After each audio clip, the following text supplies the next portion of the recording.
இனிய வணக்கம். அடுத்த சட்டமன்ற தேர்தலுக்கு இன்னும் 1.5 வருஷம் இருக்கு. இந்த 1.5 ஆண்டுகள் அப்போ 3 வருஷம் முடிஞ்சிடுச்சு. அரசாங்கம் பொறுப்பேற்று 3 வருஷம் முடிஞ்சிடுச்சு. இன்னும் 1.5 வருஷம் தான் இருக்கு. 3.5 ஆண்டு காலம் அமைதியாக இருந்த திராவிட முன்னேற்ற கழகத்தின் கூட்டணி கட்சிகள் ஒவ்வொன்றாக தங்கள் உரிமைக்காக போராட ஆரம்பித்துள்ளது, குரல் கொடுக்க ஆரம்பித்துள்ளது, போராட ஆரம்பித்துள்ளது. அவர்கள் சொல்லும் காரணம் எல்லாத்துக்கும் ஒன்று தான். நாங்கள் உரிமைக்கு அது திமுக திராவிட முன்னேற்ற கழகத்துடைய கொள்கை தான். அது உறவுக்கு கை கொடுப்போம், உரிமைக்கு குரல் கொடுப்போம் அப்படிங்கிறத தான் எல்லா கூட்டணி கட்சியும் சொல்கிறாங்க. அது எந்த கூட்டணி கட்சியாக இருந்தாலும் எல்லா கூட்டணி கட்சியுமே இதுதான் சொல்கிறாங்க. நாங்கள் திமுக கூட்டணியில் இருக்கோம். திமுக தவறு பண்ணிச்சுன்னா நாங்கள் அதை கண்டிப்போம், தட்டி கேட்போம். திமுக நல்லது செய்யுதுன்னா பாராட்டுவோம் அப்படின்னு சொல்கிறாங்க. அந்த அடிப்படையில் தான் அது நியாயமானது தான். அதில் ஒன்றும் எந்த வித தவறும் இல்லை. ஆனால் கூட்டணின்னு இருக்கும்போது அவங்களுக்கு ஒரு சிறப்பு அந்தஸ்து இருக்குது. அவங்க கவனத்தில் எடுத்துக்கூடிய ஒன்று, முக்கியமாக கவனத்தில் எடுத்துக்க வேண்டியது ஒன்று இருக்குது. அது என்னென்னு கேட்டிங்கன்னா, கூட்டணியில் இருக்கிறவங்க எதிர்கட்சிகள் பேசும்போது எதை பற்றியும் கவலைப்பட மாட்டாங்க. நம்ம எதிர்கட்சியாக இருக்கோம், ஆட்சி விமர்சனம் பண்ணியே தீரணும் அப்படிங்கிற ஒரே காலகட்டத்தில் தான் நோக்கத்தோடு தான் இருப்பாங்க. ஆனால் கூட்டணி கட்சிகளும் அதே நோக்கத்தில் இருக்கலாமா அப்படின்னா என்னுடைய கருத்து கூட்டணி கட்சிகள் அது மாதிரி இருக்கக்கூடாது அப்படிங்கிறது என்னுடைய கருத்து. ஒத்த கருத்து உள்ளவர்கள் தான் கூட்டணியில் சேர்றாங்க. கூட்டணியில் சேரும் போதே குறைந்தபட்சம் ஒரு பேச்சுவார்த்தை நடத்தியிருப்பாங்க. அந்த பேச்சுவார்த்தை அடிப்படையில் தான் அந்த கூட்டணி வெற்றி பெறுது, அந்த கூட்டணி செயல்பட்டு இருக்கு. அந்த கூட்டணி சேர்ந்து அந்த தேர்தலை சந்தித்து அவங்க வெற்றி பெற்று ஆட்சி அமைச்சோன்னா அந்த ஆட்சியில் தமக்கு என்னுடைய கருத்து இது. அதை யார் ஏற்றுக்கிறாங்களா ஏற்றுக்கலையாங்கிறதுலாம் வேற. அந்த ஆட்சியில் பங்கேற்று அந்த கூட்டணி வெற்றி பெற்று ஆட்சி ஏற்ற பிற்பாடு அந்த கூட்டணி கட்சிகளுக்கு ஒரு சிறப்பு அதிகாரம், சிறப்பு அங்கீகாரம் இருக்கு.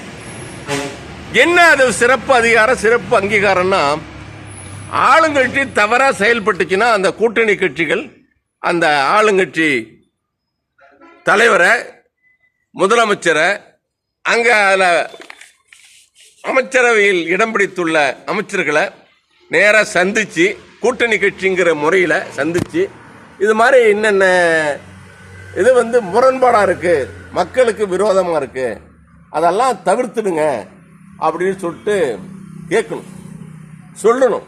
அந்த கூட்டணி கட்சியெல்லாம் அவங்களுக்கு கடமை, அந்த தார்மீக கடமை அவங்களுக்கு இருக்குது.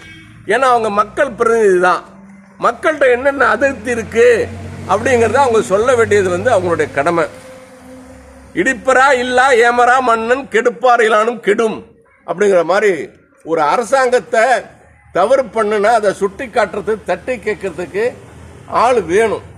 அந்த அடிப்படையில் கூட்டணி கட்சிகள் செயல்படுறது வரவேற்கக்கூடியது. அதில் எந்தவித மாற்று கருத்தும் இருக்காது, இல்லை. அதே சமயத்தில் இவங்க குறைகளை சொல்லும் போது அவங்க ஆட்சி பொறுப்பில் இருக்கிறவங்க இதுக்கு என்ன காரணங்கள், அதை செயல்படுத்த முடியாமைக்கு இல்லை செயல்படுத்துறதுக்கு உரிய காரணங்களை அதை விளக்கமாக எடுத்து சொல்லுவாங்க. சொல்லாமல் இருக்க மாட்டாங்க. கூட்டணி கட்சிக்கு மரியாதை கொடுத்து சொல்லாமல் இருக்க மாட்டாங்க. அப்படி மரியாதை கொடுத்து எடுத்து சொல்லும் போது நியாயமான காரணமாக இருந்தால் ஏற்றுக்கணும். அதுலேயும் எந்தவித தவறும் இல்லை. அதுக்கு உரிய காரணம். ஏன்னா ஆட்சி பொறுப்பில் இருக்கிறவங்க அண்ணா ஒரு முறை சொல்லியிருக்காங்க, எதிர்கட்சி இருக்கிறது கையில் வெறும் கரண்டியை வச்சுக்கிட்டு சண்டை போடுற மாதிரி, ஆளுங்கட்சி ஆட்சி பொறுப்பில் இருக்கிறவங்க அந்த கரண்டி நிறையா சோறு சாதத்தை வச்சுக்கிட்டு இல்லை ஒரு பருப்பு வச்சுக்கிட்டு ஒரு பொருளை வச்சுக்கிட்டு சண்டை போட்டால் எப்படி கவனமாக இருக்கணும் அப்படிங்கிற மாதிரி சொல்லியிருக்காங்க. அதனால் அது மாதிரி தான் ஆளுங்கட்சி நினச்சதெல்லாம் உடனே செய்திடலாமன்னா செய்ய முடியாது.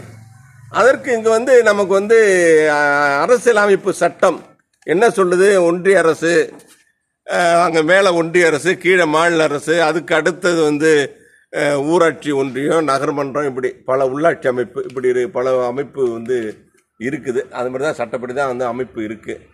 அதனால வந்து நினைச்சபடி செயல்படுமா மாநில அரசுன்னா நினைச்சபடி செயல்பட முடியாது. அந்த அரசியலமைப்பு சட்டத்துக்கு கட்டுப்பட்டு தான் செயல்பட முடியும். எடுத்த கவுத்தெல்லாம் வந்து செயல்பட முடியாது. அதற்கு இன்னொரு காரணம் வந்து ஒன்று இருக்கு, நீதிமன்றங்கள். இடையில ஒரு நீதிமன்றங்கள் இருக்கு. இதுக்கு ஒரு உதாரணம் சொன்னால் சரியா இருக்கும்னு நினைக்கிறேன். ஏன் வந்து அரசாங்கம் வந்து நினைச்ச மாதிரி செய்ய முடியாது அப்படிங்கிறதுக்கு வந்து ஒரு உதாரணம் நான் சொல்ல ஆசைப்படுறேன். கலைஞர் அவர்கள் வந்து முதலமைச்சராக இருக்கும் போது இந்த தமிழீழ பிரச்சனைக்காக ஒரு மாபெரும் கடையடைப்பை வந்து அறிவிச்சார். கலைஞர் கடையடைப்பை அறிவிச்சாரு. கடையடைப்பை அறிவிச்சாங்க. அறிவிச்ச உடனே இது வந்து சட்டத்துக்கு, அரசியலமைப்பு சட்டத்துக்கு விரோதமானது அப்படின்னு சொல்லிட்டு ஜெயலலிதா அம்மையார் வந்து உச்ச நீதிமன்றத்துக்கு போனார். ஜெயலலிதா அம்மையார் உச்ச நீதிமன்றத்துக்கு போறாங்க.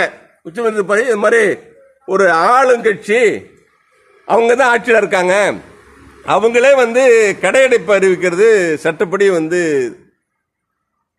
தவறு, அதனால அந்த ஆட்சியை வந்து பதவி நீக்கம் பண்ணணும்னு சொல்லிட்டு ஜெயலலிதா அம்மையார் போய் அந்த உச்ச நீதிமன்றத்துக்கு போனாங்க. அப்ப வந்து அந்த உச்ச நீதிமன்ற நீதிபதிகள் என்ன கேட்கிறாங்க, ஏன் உங்க ஆட்சியை வந்து டிஸ்மிஸ் பண்ணக்கூடாது, ஏன் உங்க பதவியை வந்து நீக்கக்கூடாது அப்படின்னு ஒரு கேள்வி கேட்கிறாங்க. இது உச்ச நீதிமன்றத்தின் நிலைப்பாடு. அதே உச்ச நீதிமன்றம் தான் ஜெயலலிதா குற்றவாளின்னு சொல்லி தீர்ப்பு எழுதி அந்த தீர்ப்பை வாசிக்காம அப்படியே வச்சுட்டாங்க. ஜெயலலிதா இறக்கும் வரை அந்த தீர்ப்பு வெளியில வரல. அப்ப இந்த நீதிமன்றத்தினுடைய அணுகுமுறை என்ன? ஒரு அரசாங்கம் அந்த மாநிலத்துடைய மக்கள் பாதிக்கப்படுறதுக்காக ஒரு கடையடைப்பை நடத்தினா அந்த கடையடைப்பு சட்ட விரோதம் அப்படின்னு சொல்ற நீதிமன்றம், ஒரு மாநிலத்தினுடைய முதலமைச்சர் அரசியல் சட்டத்திற்கு முரம்பாக அளவுக்கு அதிகமான சொத்தை சேர்த்து விட்டார், சட்டத்திற்கு புறம்பாக லஞ்சம் வாங்கி சொத்தை சேர்த்துட்டாங்க அப்படின்னு ஒரு தீர்ப்பு, அப்படி ஒரு வழக்கு 18 வருஷம், 1 வருஷம் 2 வருஷம் நடக்கல, 18 வருஷம் அந்த வழக்கு நடந்து விசாரணை நீதிமன்றம் அவர் குற்றவாளின்னு தீர்ப்பு சொல்லுது. 4 வருஷம் தண்டனை விதிக்குது. அதற்கு மேல வந்து அப்பீலுக்கு போய் அந்த நீதிபதிகளை சரி கட்டி, அந்த நீதிபதி அதாவது சின்ன ஒரு 5ஆம் கிளாஸ் பிள்ளை 6ஆம் கிளாஸ் பிள்ளை போட்டு கூட்டல் கணக்கு சொன்னா கூட அந்த கூட்டி கழிச்சு போட்டுடும். அந்த நீதிபதி அவருக்கு உள்ள ஒரு அதிகாரத்தை பயன்படுத்தி அந்த தண்டனையை வந்து ரத்து பண்றாரு. அப்ப வந்து அடுத்து இருக்கிறது உச்ச நீதிமன்றம். அந்த உச்ச நீதிமன்றத்துக்கு அந்த வழக்கு விசாரணைக்கு போகுது. உச்ச நீதிமன்றமும் விசாரணை செய்து இந்த உயர் நீதிமன்றம் செய்த தீர்ப்பு வந்து செல்லாது, விசாரணை நீதிமன்றம் சொன்ன தீர்ப்பு தான் அமுல்ல இருக்கு அப்படின்னு தீர்ப்பு சொல்லி அந்த தீர்ப்பை வெளிப்படுத்தாம இந்த அம்மையார் வந்து முதலமைச்சராக இருக்கிற வரைக்கும், இறக்குற வரைக்கும் அந்த தீர்ப்பை வந்து வெளியிடல. அப்ப வந்து நீதிமன்றங்களுடைய செயல்பாடுகள் எப்படி இருக்கு? அப்ப எல்லாத்தையும் அனுசரிச்சு தானே ஒரு அரசாங்கம் நடத்த மாதிரி இருக்கும். ஒரே குற்றத்தை ஒருவர் செய்தார் குற்றமில்லை என்றும், இன்னொருவர் செய்தால் அது குற்றம் என்று இருந்த நடைமுறைகள் குறைந்து இருந்தாலும் முற்றிலுமாக மாறவில்லை. சட்டங்கள் வசதி படைத்தவருக்கு ஒரு மாதிரியாகவும், உயர் ஜாதியினருக்கு ஒன்று போலவும், கீழ் ஜாதியினருக்கு ஒன்று போலவும் மாறுபடுகிறது. இதுதானே வந்து மனு தர்மம், அப்படித்தானே காலங்காலமா நடந்துட்டு இருந்தது. அப்ப வந்து மனு தர்ம கொள்கைகள் இன்னும் நடைமுறையில் இருக்கிறது, ஆட்சி அதிகாரத்தில் உள்ளவர்களிடம் அது இருக்கு அப்படின்னு நம்ம எடுத்துக்கணும். அப்படிங்கிற காலகட்டத்தில் இந்த மாநில அரசாங்கம் ஒன்றிய அரசாங்கத்தோட சேர்ந்து இணைந்து செயல்படக்கூடிய கட்டாய சூழ்நிலையில் இருக்கிறது. அதிகாரம் பரவலாக்கப்படாத நிலையில், அதிகாரம் ஒன்றிய அரசாங்கத்திடம் குவிக்கப்பட்டுள்ள நிலையில், நான் வந்து திமுகவுக்கு எல்லாம் சப்போர்ட் பண்ணிட்டுலாம் பேசல, உள்ள நிலையை பேசுறேன். அதிகாரங்கள் இன்னும் முழுமையாக பரவலாக்கப்படாத நிலையில்,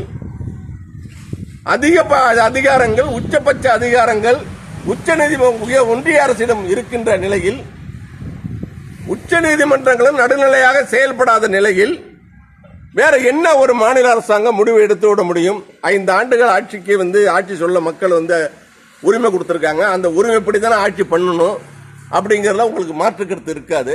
அப்போ இந்த ஆட்சியை தக்க வச்சுக்கினா சில மக்களுக்கு முரண்பாடு இல்லாத, மக்களுக்கு கெடுதல் செய்யாத சில சமரசங்களை செய்து கொள்ள வேண்டிய இடத்தில் தான் இந்த அரசாங்கங்கள் இருக்கிறது என்பதில் எந்தவித ஆட்சேபனையும் இருக்காது. இன்னும் நான் குறிப்பா சொல்லணும்னா, எம்ஜிஆர்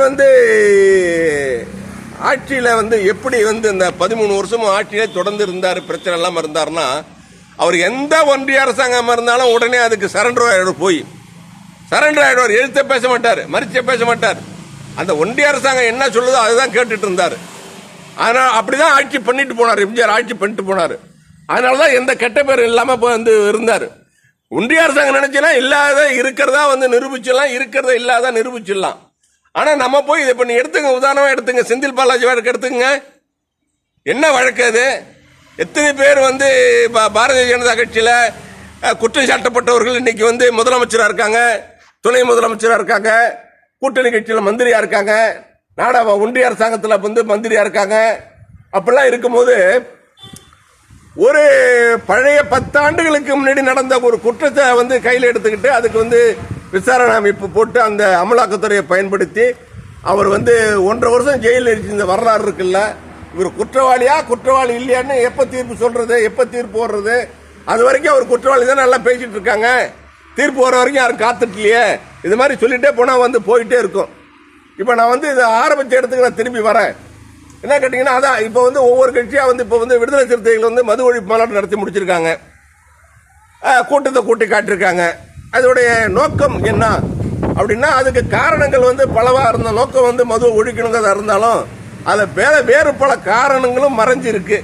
நாங்க இவ்வளவு வலுவா இருக்கோம், நீங்க வர்ற சட்டமன்றத்தில் எங்களை குறைச்சி மதிப்பு போட்டுறாதீங்க, எங்களுக்கு உரிய இடத்த நீங்க கொடுக்கணும் அப்படின்னு சொல்லி அந்த நோக்கம் தான் அவளை பிரதானமா இருக்குங்கிறது என்னுடைய கருத்து. அடுத்தது இன்னைக்கு சாதாரணமா பார்த்தா ஒரு வேல்முருகன், தமிழக வாழ்வுரிமை கட்சி தலைவர், அவர் ஒரு இதுல யூடியூப் சேனல்ல ஒரு பேட்டி கொடுத்திருந்தாரு, அதை பார்த்தேன். அவரும் இதே கருத்தை தான் சொல்றாரு. முன்னாடி சொன்னல, கூட்டணி தர்மம், நாங்க தப்பு செய்தா தட்டி கேட்போம் அப்படின்னு அதை சொல்றாரு. தப்பு செய்தா தட்டி கேட்க தான் செய்வோம் கூட்டணியில் இருந்தாலும். நாங்க அவர் அடுத்த மாநாட்டுக்கு அவர் தயாராயிட்டார். அவரு சொல்லிருக்காரு, அவர் கையில் எடுக்கிற ஆயுதம் சாதிவாரி கணக்கெடுப்பு. சாதிவாரி கணக்கெடுப்பை எடுத்துட்டு போயிடலாம், அதுக்கு ஒரு விரிவா தனியா ஒரு புள்ளி ஒருத்தர் போடணும். அது என்ன காரணமோ தெரியல, முதலமைச்சர் அவர்கள் அதுல ரொம்ப தயக்கம் காட்டுறாரு. தென் மாவட்டத்தில் ஓட்டு குறைன்னு தயக்கம் காட்டுறாங்களா, என்ன காரணம்? உள்ளபடியே காரணம் என்னன்னு தெரியல. அது மாதிரி கணக்கெடுத்து ஒரு சமுதாயத்துக்கு வன்னியருக்கு மட்டும் நம்ம உள்ள ஒதுக்கீடு கொடுத்துட்டோம்னா பாக்கி கட்சியெல்லாம் கோச்சிப்பாங்க, வருத்தப்படுவாங்க அப்படின்னு நினைக்கிறாரா அப்படின்னு தெரியல. ஆனா இதுல அது மாதிரி நினைக்க கூடாது. ஜாதிவாரி கணக்கெடுப்பு பொறுத்த வரைக்கும் அது மாதிரி நினைக்க கூடாது. ஏன்னா அடுத்த மாநிலத்தெல்லாம் ஜாதிவாரி கணக்கெடுப்பு எடுத்திருக்காங்க.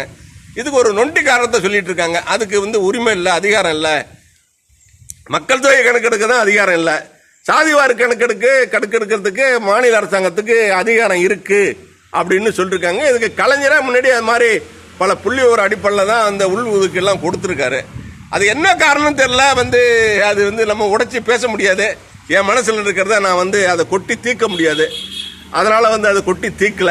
அது இதில் முதலமைச்சர் அவர்கள் ரொம்ப அலட்சியப்படுத்துகிறார். வேறு வேறு காரணங்களை சொல்லி தட்டி கழிக்கிறார். அதை ஒரு காரணமா வச்சுக்கிட்டு அந்த வேல்முருகன் இப்ப நான் போராட்டம் நடத்த போறேங்கிறாரு. போராட்டம் நடத்த போறேன்னா அவர் மட்டும் நடத்த போறாரா அப்படின்னா அவர் மட்டும் நடத்தலையா. அது ஏதோ பெரிய பெரிய கூட்டமைப்புலாம் இருக்கு. எங்க கூட்டமைப்பு நாங்க அதான் கூட்டம் போட்டிருக்கோம். அந்த கூட்டம் போட்டு அந்த கூட்டத்தில் பேசி நாங்க போராட்டம் நடத்த போறோம்னு அவர் ஒரு போராட்ட அறிவிப்பு கொடுத்திருக்காரு.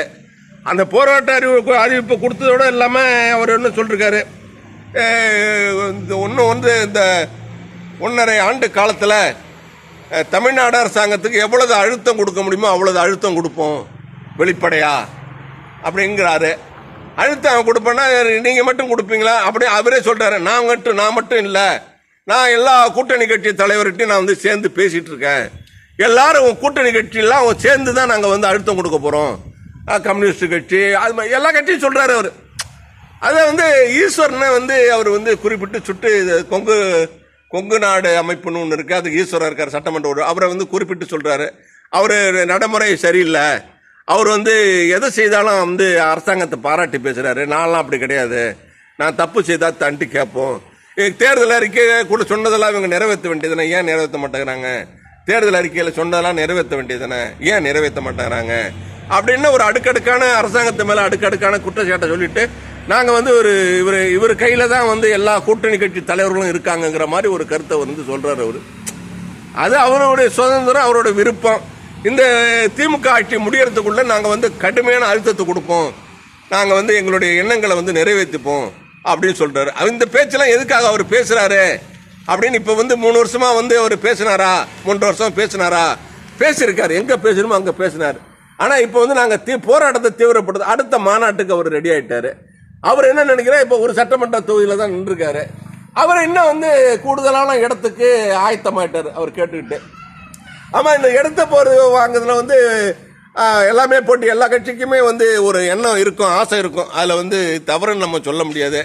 இதை வந்து உங்கள் பார்வைக்கே விட்டுடுறேன். திமுக தலைவர் வந்து இதுக்கு என்ன முடிவெடுக்க போகிறாரு, எப்படி வந்து கூட்டணி அமைக்க போகிறாரு அப்படிங்கிறதெல்லாம் உங்களுடைய முடிவுக்கே விட்டுடுறேன். நன்றி, வணக்கம், நல்வாழ்த்துக்கள், வாழ்க வளமுடன்.